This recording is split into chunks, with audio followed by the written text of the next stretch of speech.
kai tsaye ne zai kai ka inda zaka kalli bidiyon din ba tare da ka sa fasfo ba ko kuma ka sa wasu lambobi jan makullin sirri. Wato ainihin ku da mana subscribe sannan ku danna wannan wato ainihin ƙararrawa ta yadda za ku samu sanarwa ta musamman a duk lokacin da muka wato ainihin dole sabuwar. Assalamu alaikum warahmatullahi ta'ala wabarakatuh. Barkamu da sake saduwa da ku a yau a sabon bidiyo. Yau bidiyon mu na farko wani bidiyo ne zamu kawo muku mai suna majinyaci.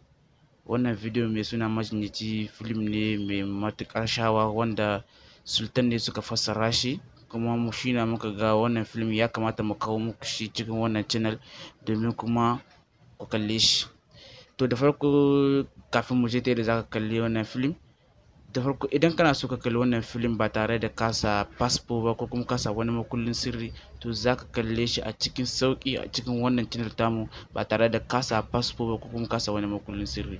To da farko kafin ka kalli wannan film zaka kalli sama inda an rubuta India Hausa na ɗaya da na biyu sabuwar fassarar Sultan. Kun gani zaka danna rubutu ne kawai haka, kana danna shi zaka ga ƙasa inda na rubuta gani na ɗaya da na biyu, sama na rubuta danna nan rubutu wannan blue shine zaka danna haka kawai. Kana danna rubutun blue kai tsaye ne zai kai ka inda zaka kalli bidiyon din ba tare da ka sa fasfo ba ko kuma ka sa wasu lambobi jan makullin sirri.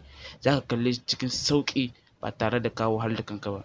Insha Allah ku ci gaba da bibiyar wannan channel tamu idan kuna so ku ci gaba da kallon fina-finan India Hausa waɗanda babu su a YouTube, waɗanda za ku yi bincike a YouTube ku same su ba. Idan kuma kuna neman wani film ne wanda kun rasa yadda za a yi ku same shi, in dai kuna da tabbacin film ɗin ya taɓa hitowa ba ku same shi ba, to kuna yi ku yi mana magana ta comment ta ku yi mana comment. Insha Allah za mu kalla kuma za mu zaƙulo shi mu kawo muku.